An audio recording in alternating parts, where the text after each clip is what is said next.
Hello बच्चों। ये जो टेस्ट था 27 वाला, दो टेस्ट हुए हैं अभी तक इस डेफिनेट की प्रॉपर्टीज़ पे। तो 27 वाला टेस्ट का सॉल्यूशन पहले डाल रहा हूँ मैं। क्वेश्चन बहुत इजी थे, डिफरेंट प्रॉपर्टीज़ पे थे। कुछ बच्चों ने तो बहुत अच्छा किया, बट आप बाकी अगर नहीं कर पाए तो प्रॉपर्टीज़ रिवाइज करिए, ये क्वेश्चन बहुत ईजिली हो जाएंगे। देखिए, अगर जैसे पहला क्वेश्चन की बात करें, हमारे पास क्लियरली बोला गया है -1 to 1, यानी -1 to 1 का मतलब हो गया कि जब भी ऐसी चीज़ को हम देखते हैं तो हमें दिख रहा है लिमिट ऐसी है, -1 to 1 मतलब -a to a। तो इसका मतलब यहाँ पे एक प्रॉपर्टी लग सकती है, जो ये प्रॉपर्टी कहती है कि इसका आंसर 0 आ जाएगा अगर हम फंक्शन में -x पुट करके देखें और -f(x) वापस आ जाए, यानी फंक्शन सेम आ जाए बट नेगेटिव बाहर आ जाए।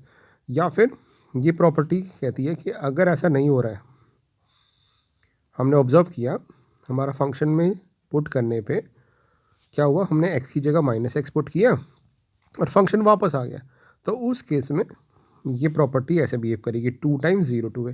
और अगर दोनों ही नहीं हुए तो फिर ये प्रॉपर्टी नहीं लग सकती। तो सबसे पहले हम देखते हैं कि -1 to 1 है, ये प्रॉपर्टी चेक करते हैं। तो हमारा फंक्शन कौन सा हम कहेंगे, फंक्शन हमारा फंक्शन कौन सा है यहाँ पे, फंक्शन है sin रेश द पावर 5x cos रेश पावर 4x। हमें क्या चेक करना होता है इसमें, x की जगह -x पुट करके देखना होता है। तो जब मैं यहाँ पे पुट करूँगा तो ये आ जाएगा sin 5 -x cos 4 -x। अब हमें पता है कि साइन माइनस थीटा जो होता है वो तो माइनस साइन थीटा होता है, तो ये माइनस बाहर आ जाएगा, -sin x हो जाएगा और उसकी पावर 5 है, और cos minus theta cos theta रहता है तो वापस रहेगा। तो ये ऑड पावर होने की वजह से माइनस पूरे से बाहर आ जाएगा। और हम कहेंगे कि हमने ऑब्जर्व किया कि हमारे पास सब कुछ सेम फंक्शन आ गया विद नेगेटिव साइन। तो यानी इसका मतलब है इस प्रॉपर्टी का फर्स्ट पार्ट लग रहा है कि अगर f ऑफ -x -f(x) हो जाता है तो हम कहते हैं कि इस इंटीग्रल का आंसर 0 हो जाएगा, यानी इसकी वैल्यू 0 होगी। तो इसका ऑप्शन नंबर ए करेक्ट था।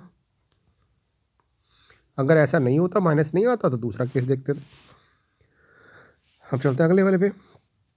देखिए, फिर से -a to a आ रही है प्रॉपर्टी, तो हम कहेंगे कि सबसे पहले हम क्या चेक करेंगे कि हमारा फंक्शन कौन सा, हम कहेंगे फंक्शन है हमारा 3 cos³ x। चेक करते हैं, x की जगह -x पुट किया तो हमने देखा तो ये बन गया 3 cos -x³। अब cos minus theta cos theta ही होता है, तो हमारा फंक्शन वापस आ गया, यानी उसी प्रॉपर्टी का दूसरा पार्ट लग गया कि अगर वापस फंक्शन आ जाता है तो हम कहते हैं आई जो हो जाता है वो हो जाता है 2 times 0 to a, -a to a की जगह 0 to a हो जाता है। तो ये सेम फंक्शन बन जाता है और -a to a की जगह 0 to a हो जाता है। अब उसके बाद हम देख रहे हैं 2 बाहर आ रहा है, 6 आ जाएगा।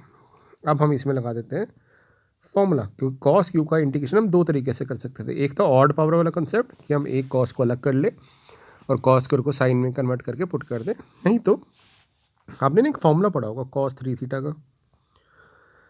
cos 3 थीटा का फॉर्मूला होता है 4 cos³ x -3 cos x। तो क्या हम उस फॉर्मूले से cos³ x की वैल्यू निकाल सकते हैं? तो हम कहेंगे यस, निकाल सकते हैं। हमें दिख रहा है ये, अगर मैंने यहाँ पे cos³ की वैल्यू निकाली तो ये आ जाएगा cos 3x + 3 cos x by 4। देखिए, अब इसको इंटीग्रेट कर देते हैं तो cos 3x का इंटीग्रेशन क्या हो जाएगा, इसको नेक्स्ट पेज पे कर लेते हैं। cos 3x का इंटीग्रेशन हो जाएगा हमारे पास,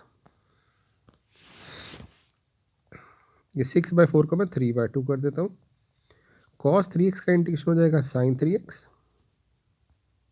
बाई 3, एंगल का डेरिवेटिव नीचे आता है, और 3 cos x में ये बन जाएगा 3 sin x।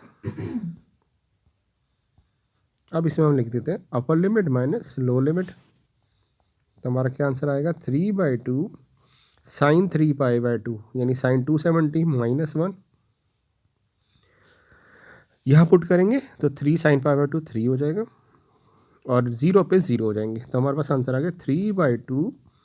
अंदर आ गया LCM 3, तो 9 - 1 8 आ जाएगा, 3 से 3 कट गया, 8/2 हमारा आंसर हो जाएगा 4।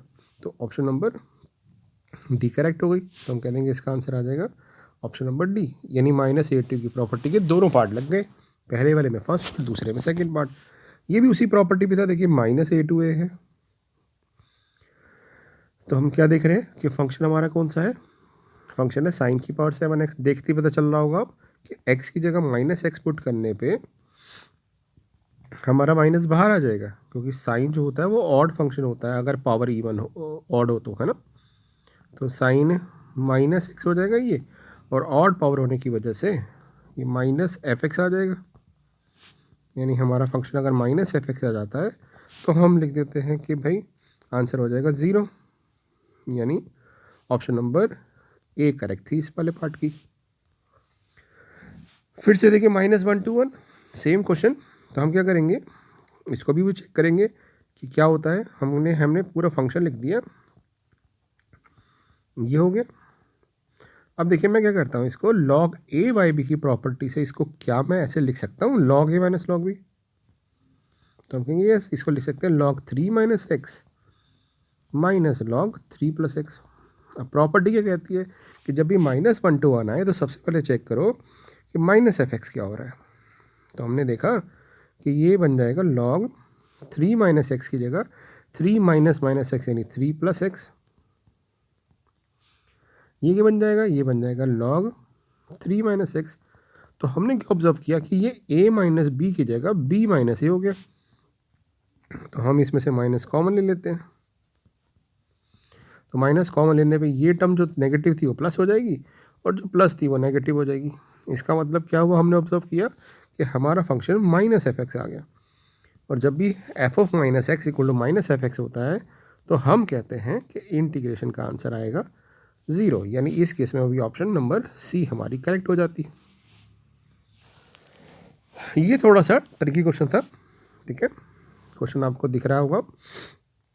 यहाँ पे ना एक प्रॉपर्टी लगती है, इसको प्रॉपर्टी का नोट कर लेते हैं हम कि a to b fx dx जो होता है, एक ही प्रॉपर्टी लगती है, a to b fx dx equal to a plus b f of a plus b minus x dx। एक ही प्रॉपर्टी होती है, और इसी का एक पार्ट होता है जो बहुत ज़्यादा यूज़ होती है, मैंने क्लास में बहुत सारे क्वेश्चन कराए थे, कि 0 टू a fx dx को हम लिख सकते हैं 0 to a f of a minus x dx। दोनों प्रॉपर्टी एक जैसे ही हैं, तो इसका क्वेश्चन हमने बहुत सारे किए थे। तो ये जो क्वेश्चन बना है ये इसी प्रॉपर्टी पे बना हुआ है। कैसे बना है एक बार देखते हैं।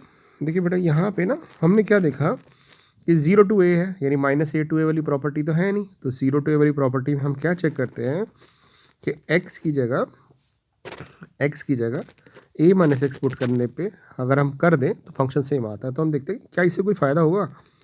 तो हमने पहले देखा हमारा फंक्शन क्या है, ये है 2x³ minus 3x² minus x plus 1। तो हमने ना सबसे पहले ये प्रॉपर्टी लगा दी, ठीक है। देखिए क्या होता है।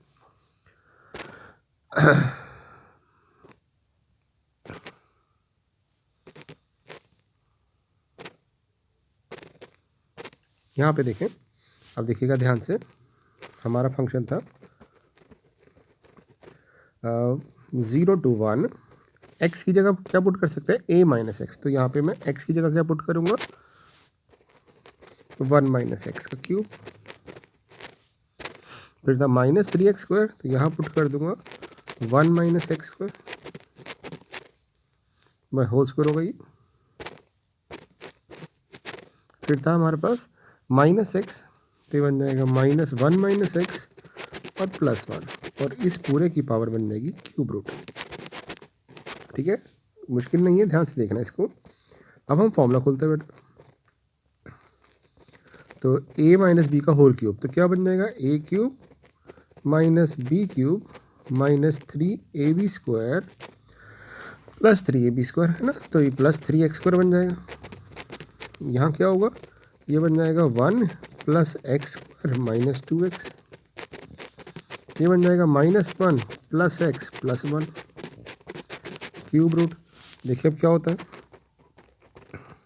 0 टू 1, ध्यान से देखते हैं, ये बन गया 2 minus 2x³ minus 6x plus 6x² minus 3 minus 3x² plus 6x, ये 1 से 1 कट गया, प्लस x। ठीक है, अब देखिए और क्या क्या कट रहा है, 6x से -6x कट रहा है। तो हमारे पास जो क्वेश्चन आ गया, ध्यान से देखना अब इसको, ये आ गया -2x3, एक्स स्क्वायर वाली टर्म ये है 6 - 3, तो ये बन जाएगा +3x², x है यहाँ पे तो +x, और 2 में से 3 गया तो -1। तो आप देखोगे यहाँ से अगर मैं नेगेटिव कॉमन ले लूँ और यहाँ पे क्यूब रूट है, तो नेगेटिव कॉमन ले लूँ तो क्या होगा, यहाँ पे हो जाएगा नेगेटिव कॉमन ले सकते हैं क्यूब रूट से, तो ये बन गया 0 to 1 -2x³ था, देखो आप, तो ये बन जाएगा 2x³,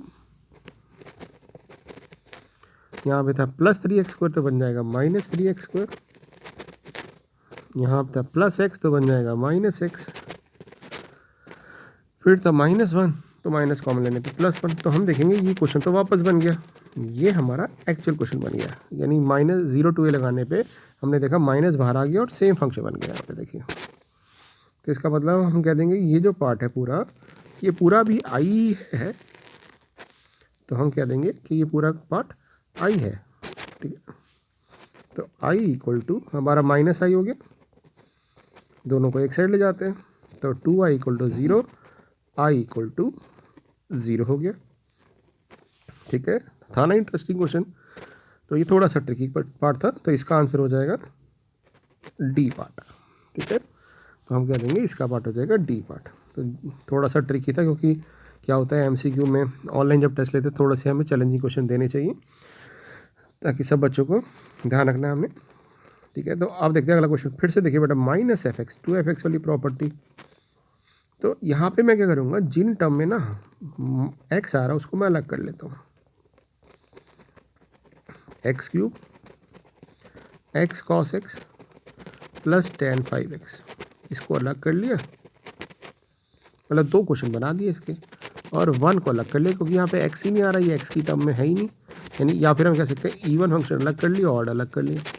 अब हम क्या करेंगे, यहाँ पे ये पार्ट तो हमारा 0 कंट्रीब्यूट करेगा, क्योंकि अगर मैं इसको फंक्शन मान लूँ x³ + x cos x + tan 5x, तो हम क्या देख रहे हैं कि x की जगह -x पुट करने पे हमारा -fx आ रहा है, क्योंकि ये भी और फंक्शन है, यहाँ पे cos तो प्लस हो जाएगा, बट ये माइनस, और ये tan भी नेगेटिव, तो यानी ये पार्ट तो हमारा 0 कंट्रीब्यूट कर देगा, क्योंकि -fx वाला पार्ट है।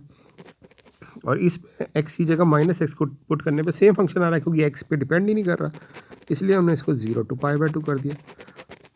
ठीक है, तो 0 और 1 का इंटीग्रेशन x हो गया, upper limit minus lower limit कर देते हैं, तो हमारा आंसर आ जाएगा 2 × π/2, यानी पाई। ऑप्शन नंबर बी हमारी करेक्ट हो गई इस केस में।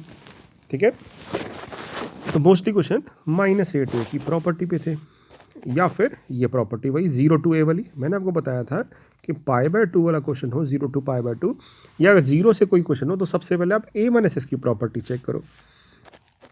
तो हम क्या करेंगे, यहाँ पे ये वाली प्रॉपर्टी लगा देंगे 0 to a वाली।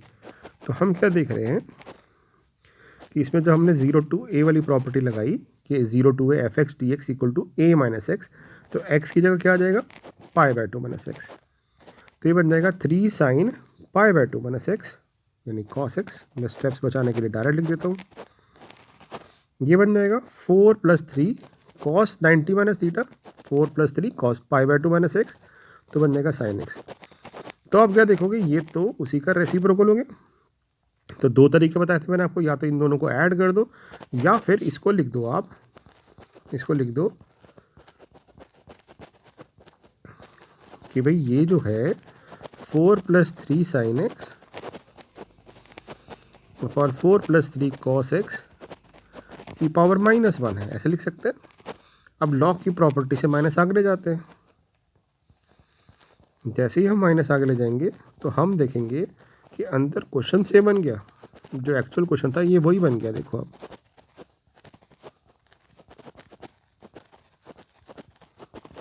तो हम क्या देंगे कि i = -i आ गया, दोनों को एक साइड ले गए, 2i = 0 हो गया, आई इक्वल टू 0 हो गया।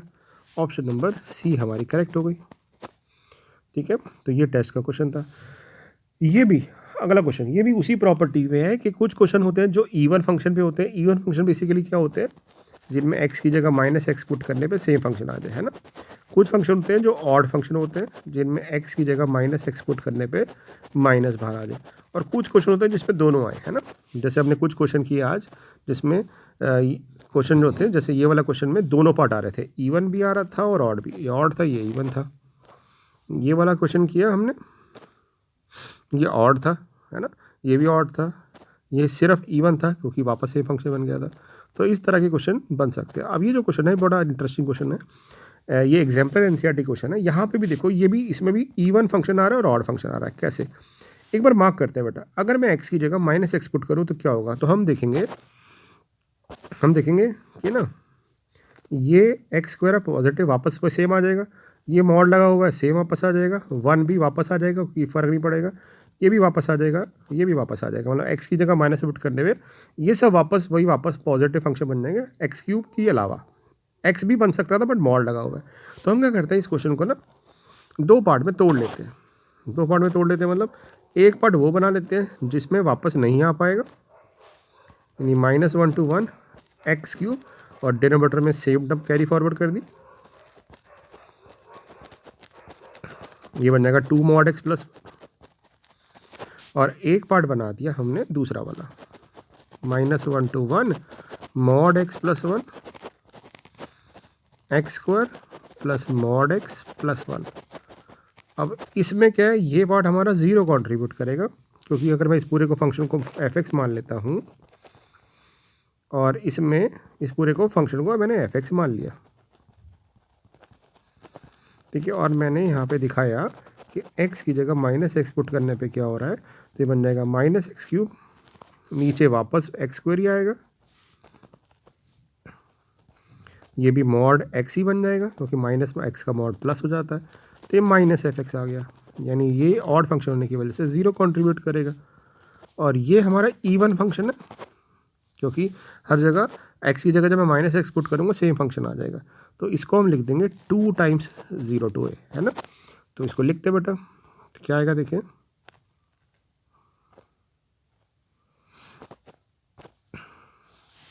तो हम कहेंगे पहले वाला जो पार्ट था उसने तो 0 कंट्रीब्यूट कर दिया, दूसरे वाले ने इसको लिख दिया 0 to 1। ठीक है, क्या क्वेश्चन था, mod x प्लस 1, ठीक है, mod x plus 1 upon x square mod x plus 1। अब ना एक प्रॉपर्टी हमने क्लास में की थी, अगर आपको याद हो, कि जो mod x होता है उसको हम x लिखते हैं जब x 0 से बड़ा है, और -x लिखते हैं जब x 0 से छोटा है ना। तो देखो यहाँ पे इस पूरे लिमिट में हमारी लिमिट क्या है, 0 to 1, यानी x 0 से बड़ा है। इसका मतलब हम mod x को सिर्फ x लिख सकते हैं,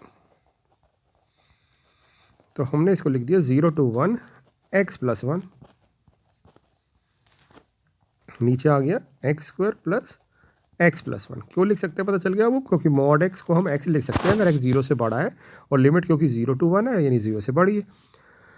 अभी कौन सी फॉर्म बन रही है, बड़े आराम से देखो आप, हमने एक बहुत बेसिक फॉर्म की थी जब स्टार्टिंग में इंटीग्रेशन किया था, और मैंने बोला था कि ये फॉर्म बार बार लग सकती है। यहाँ पे जो फॉर्म बन रही है ना, वो क्या बन रही है देखें, लेकिन क्वेश्चन में यहाँ पे 2x था, तो कि यहाँ पे 2 था ना, वो पता चल गया मुझे यहाँ पे क्योंकि डेरिवेटिव बन रहा था इसलिए। तो यहाँ पे देखो क्या बन रहा है, नीचे वाली टर्म का डेरिवेटिव पर बन रहा है, एक्स स्क्वायर का 2x और 2x का 2। तो अगर ये वाली फॉर्म हो कि ऊपर डेरिवेटिव हो नीचे फंक्शन हो, तो इस वाले इंटीग्रल का आंसर आता है हमारा log f(x). तो इस पार्ट का आंसर आ जाएगा log of x square plus 2x plus 1। अब इसमें अपर लिमिट पुट कर देते हैं, तो जैसे ही हम 1 पुट करेंगे तो 1 + 2 + 1 log 4 हो जाएगा, 0 पे 0 हो जाएगा, मतलब 0 पे log 1 आ जाएगा और log 1 0 होता है। तो हमारा आंसर आ गया log 4।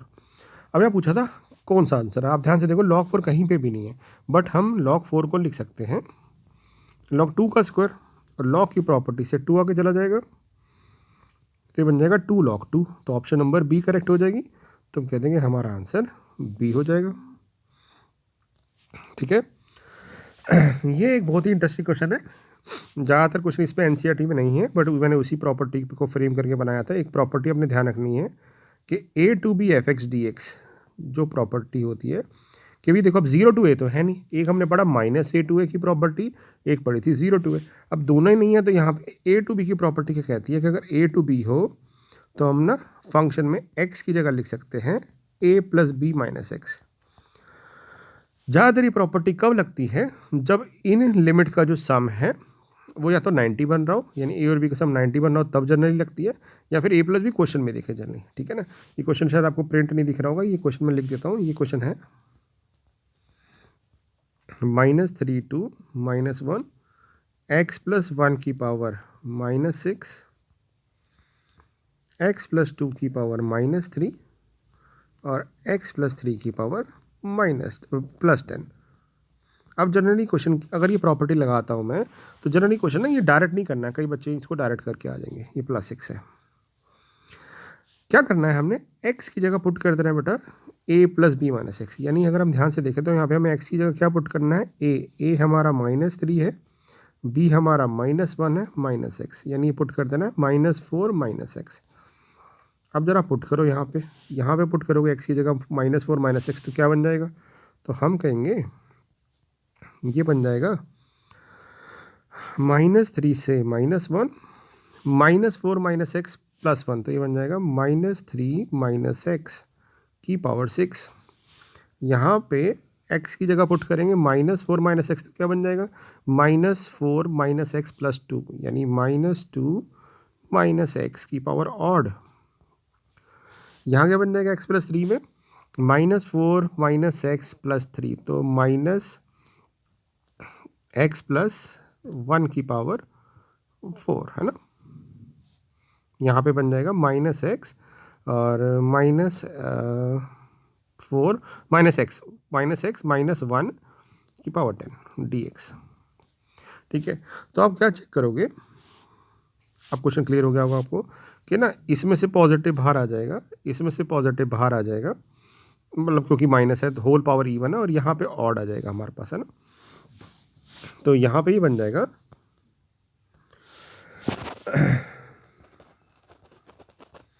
-3 to -1 x + 1 की पावर 6, बट यहाँ पे जब माइनस था वो बाहर आके बन जाएगा यहाँ पे माइनस, और ये बन जाएगा क्यूब, पावर सेम रहेगी, और ये बन जाएगा x + 3 की पावर 10। एक चीज़ ध्यान रखना, यहाँ पे ना क्वेश्चन में एक मिस प्रिंट थी, तो जो बाद में ठीक हो करा दी थी मैं, क्लास में करा दी थी मैं, बट आपको टेस्ट में नहीं करा पाया, कि यहाँ पे ही जो है ये दोनों सेम पावर है, तो ये भी 10 लिख लेते हैं, या ये भी दोनों 6 लिख लेते हैं, ताकि जब हम पावर करें तो सेम ही रहे। ठीक है ना, तो यहाँ पे आप देखोगे ये भी 10 है, ये भी 10 है, या दोनों 6 ले लेते हैं, तो यहाँ पे माइनस की होने की वजह से ये x + 3 की पावर 10 वापस आ जाएगा, ये माइनस की पावर होने की वजह से, इवन पावर होने की वजह से वापस x + 1 आ जाएगा। सर ये हमारा माइनस बाहर दे देगा, यानी सेम फंक्शन आ जाएगा हमारे पास, बट इसकी जगह से माइनस बाहर आ जाएगा, तो ये बन जाएगा -i। तो i = -i आ गया, 2i = 0 हो गया, i की वैल्यू 0 हो गई। यानी जनरली ऐसे क्वेश्चन जब आते हैं तो इनमें ही दोनों की पावर सेम होती है, तो ये क्वेश्चन ऐसा भी बन सकता है, आप ये ट्राई करके देखना खुद, ये भी क्वेश्चन बन सकता है ऐसा ही, -3 to -1 x + 1 x + 2 x + 3, इसका भी आंसर 0 ही आएगा, क्योंकि -8 + ये वाली a to b की प्रॉपर्टी लगाने पे ये सेम फंक्शन बन जाता है हमारे पास। ठीक है ना, तो इसको आप ट्राई कर सकते हैं। ये तो बहुत इजी क्वेश्चन था, अगर याद हो हमने क्लास में भी किया था। 0 to a वाली प्रॉपर्टी लग रही है, तो 0 to a वाली जो प्रॉपर्टी लगाएंगे तो ये बन जाएगा 2 की पावर cos x, है ना, क्योंकि साइन की जगह 90 - x आ जाएगा, ये बन जाएगा 2 की पावर cos x, ये बन जाएगा 2 की पावर sin x। तो जो प्रॉपर्टी लगा के आंसर आता है और जो एक्चुअल क्वेश्चन आता है उसको हम ऐड करते हैं, तो हम देखते हैं कि डिनोमिनेटर सेम आ रहा है, तो ऐड करने पे हमारे पास वही ऊपर आ जाता है जो नीचे एलसीएम होता है। हमने क्लास में बहुत सारे क्वेश्चन ऐसे किए थे, और मैंने इसको आपको ट्रिक भी बताया था कि इसका आंसर आप डायरेक्ट निकाल सकते हैं ना, इसका आंसर डायरेक्ट भी निकाल सकते थे। तो ये कट जाएगा 1 का इंटीग्रेशन x हो गया, upper limit minus lower limit put कर दी, तो 2i is equal to pi by 2 हो गया, i equal to pi by 4 हो गया। ये क्वेश्चन देखते हैं, ये तो बहुत सिंपल क्वेश्चन है। यहाँ पे क्या था, यहाँ पे पिछले वाले का आंसर पता चल गया होगा आपको, पाई बाई 4। तो यहाँ पूछा था कि अगर इसका answer k by pi by k है तो k क्या होगा, तो हम कह देंगे k हमारा 4 हो जाएगा। चलते हैं फटाफट अगले क्वेश्चन की तरफ। यहाँ पे क्या है कि ना, अगर मैं x कॉमन ले लूँ बेटा यहाँ पे, या फिर मैं ऐसे कह सकता हूँ कि ना एक्स क्यूब कॉमन ले लूँ, तो एक्स क्यूब जो कॉमन लूँगा तो एक्स क्यूब के साथ 1/3 बाहर आएगा। ये प्रॉपर्टी पे नहीं था, सब्स्टिट्यूशन वाला क्वेश्चन था। ये बन जाएगा एक्स अपॉन एक्स क्यूब यानी 1/x² माइनस 1 की पावर 1/3 अपॉन x4। तो ये x इससे कट जाएगा, तो हमारा क्वेश्चन ये कुछ इस तरह से बन जाएगा 1/x³ 1/x² माइनस 1 की पावर 1/3। अब इसको इंटीग्रेट कर देते हैं, ठीक है। तो इसको इंटीग्रेट करेंगे तो आ जाएगा 1/x² माइनस 1 को ना मैं p मान लेता हूँ, तो इसका डेरिवेटिव क्या आएगा, x की पावर -2 का -2 x की पावर -3 dp।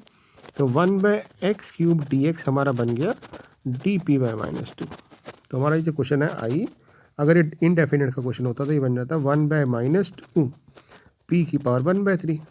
इसका इंटीग्रेशन कर देते हैं, तो इसका इंटीग्रेशन हो जाएगा p की पावर 4/3 अपॉन 4/3, ठीक है। तो ये 3/4 हो जाएगा, तो बेसिकली हो जाएगा -3/8, और p क्या था हमारा 1/x² माइनस 1 की पावर 4/3।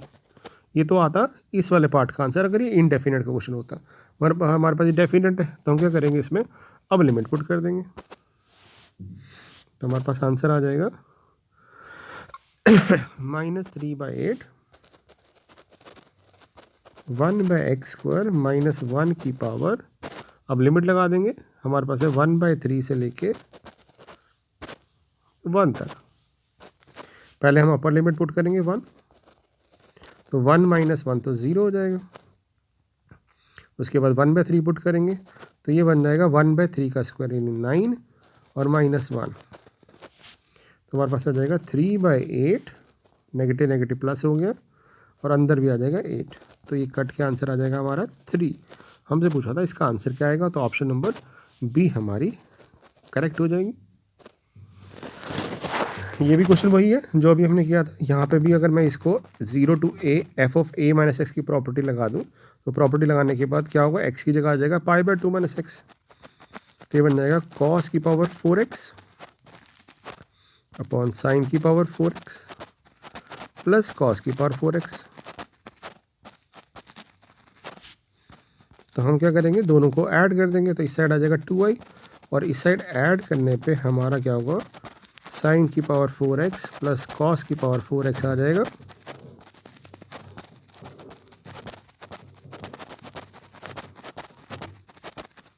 ये कट जाएगा, 1 का इंटीग्रेशन x हो गया, तो π/2 हो जाएगा ये, ठीक है। और फिर ये नीचे आ जाएगा, तो हमारे पास आंसर आ जाएगा π/4।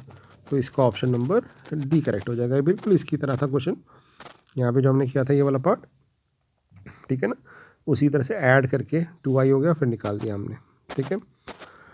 चलिए ऑलमोस्ट क्वेश्चन खत्म है। ये देखिए 0 to a प्रॉपर्टी लग रही है, ये भी हमने क्लास में किया था कि इसमें अगर हम 0 to a की प्रॉपर्टी लगा देंगे तो ये बन जाएगा sin 90 - थीटा यानी cos स्क्वायर थीटा। नहीं तो हम इसको डायरेक्ट भी इंटीग्रेट कर सकते हैं साइन स्क्वायर का फॉर्मूला लगा के। अब इसको और एक्चुअल क्वेश्चन को ऐड करेंगे तो ये बन जाएगा 2i is equal to 0 to π/2 और फिर sine square plus cos square 1 का इंटीग्रेशन x हो गया, upper limit minus low limit put कर देंगे, तो हमारा आंसर आ जाएगा π/2। तो 2i अगर π/2 है तो i आ जाएगा π/4। अब ध्यान से देखो, यहाँ पे गलती हो सकती है। मैंने बोला था कि इसका आंसर π/k है, तो k क्या होगा, तो कहेंगे k यहाँ पे हो जाएगा 4। तो ऑप्शन नंबर डी करेक्ट हो जाएगी इसकी, है ना। चलिए ठीक है, आई होप ये कल क्लियर होगा आपको। अब चलते हैं आगे वाले पे, अगले वाले पे। यहाँ पे देखिए -a2 प्रॉपर्टी फिर से आ गई। -a2 अगर प्रॉपर्टी आ गई तो सबसे पहले हम देखेंगे फंक्शन कौन सा है। x की जगह पुट कर देंगे हम -x, तो तो ये वापस फंक्शन सेम बन जाएगा। तो हमने पहले लिखा है इसको कि 0 to π/2 बन गया क्वेश्चन ही। अब यहाँ से हम क्वेश्चन स्टार्ट कर देते हैं। इसमें लगा देते हैं a-s की प्रॉपर्टी, यानी दो प्रॉपर्टी लग गई यहाँ पे। जब a-s की प्रॉपर्टी लगाएंगे तो ये पिछला क्वेश्चन ही बन जाएगा, ये बन जाएगा sin स्क्वायर x। फिर हमने इन दो इक्वेशन को, किन को, जो एक्चुअल क्वेश्चन था और जो मॉडिफाई हो गया है, उनको ऐड कर दिया। तो ये बन गया 2 0 to π/2 sin square plus cos square 1 हो गया। 2 से 2 काट सकते हैं, तो आई हमारे पास हो जाएगा 1 और 1 का इंटीग्रेशन हो जाएगा x, और x को जब हम पुट करेंगे तो आ जाएगा π/2। तो एक तरह से ये 1/2 पाई हो गया, यानी 0.5 पाई हो गया। हमसे पूछा था k की वैल्यू क्या होगी, तो हम कहेंगे k की वैल्यू हो जाएगी b। और इसका लास्ट क्वेश्चन, ये एक बहुत इंटरेस्टिंग क्वेश्चन है, था थोड़ा ट्रिकी था। जब यहाँ पे ये दिया हुआ था कि ग्रेटेस्ट इंटीजर फंक्शन है, आपको ग्रेटेस्ट इंटीजर फंक्शन के बारे में पता होगा कि जब x हमारा -0 से लेके 1 होता है तो ये हमेशा 1 देता है। x जब 1 से लेके 2 होता है तो ये ग्रेटेस्ट इंटीजर हमेशा 1 आता है ना। जब हमारा x 2 से लेके 3 तक होता है तो ग्रेटेस्ट इंटीजर हमारा 2 देता है, क्योंकि 2.1 पे भी 2 देगा। तो ये क्वेश्चन उसी प्रॉपर्टी पे बेस्ड था। क्या करना था आपने, इसको पहले लिमिट बना लेनी थी, ब्रेक कर लेना था। ऐसे क्वेश्चन में हम क्या करते हैं, एक एक इंटरवल पे ब्रेक कर लेते हैं बेटा, एक एक इंटरवल पे इंटीजर पे हम ब्रेक कर लेते हैं। क्वेश्चन दिखने में मुश्किल है और समझने में, एक बार समझ लेंगे तो क्वेश्चन बहुत आसान लगेगा।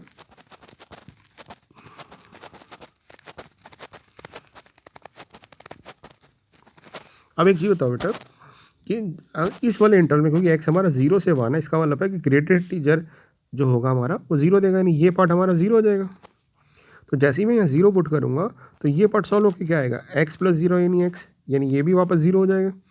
तो जब मैं इसको 0 पुट कर दूंगा तो ये क्या बन जाएगा, ये बन जाएगा फिर से ग्रेटेस्ट इंटीजर ऑफ x + 0, यानी फिर से 0, यानी ये पूरा पार्ट हमारा 0 दे देगा, यानी इस वाले में ये पार्ट 0 हो जाएगा।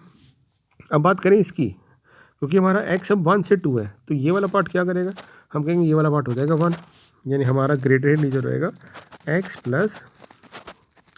1।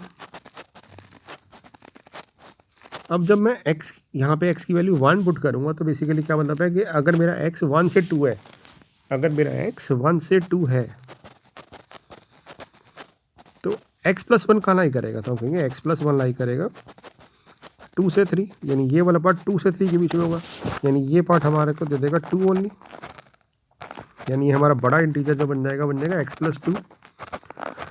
अब अगर हमारा x 1 से 2 है तो x + 1 कहाँ लाई करेगा, तो हम कहेंगे x + 1 अगर 2 से 3 है तो x + 2 कहाँ लाई करेगा 3 से 4, यानी इसकी वैल्यू हमेशा 3 आएगी, यानी पूरा इंटीग्रेशन जो है वो बन जाएगा 1 से 2 3 dx। ये बेसिकली IIT के लिए क्वेश्चन है, CBSE में ऐसा क्वेश्चन नहीं बनता, ठीक है। तो ये बेसिकली साइंस स्टूडेंट्स के लिए था। बस कुछ नहीं करना, आपने 3 बाहर ले लो, 1 का इंटीग्रेशन किया, x आ गया, upper limit minus lower limit कर दी, तो आपका आंसर आ गया 3। तो अगर आप कॉमर्स स्टूडेंट है तो आप इसको स्किप कर सकते हैं, अदरवाइज ये क्वेश्चन बहुत इंटरेस्टिंग है JEE लेवल के लिए, तो इसका ऑप्शन डी हो जाएगा। तो आई होप आपको ये सारे क्वेश्चन क्लियर हो गए होंगे। ये टेस्ट 1 के क्वेश्चन थे, टेस्ट 2 का सॉल्यूशन भी जल्दी से मैं डाल दूंगा आपको, ठीक है। Thank you.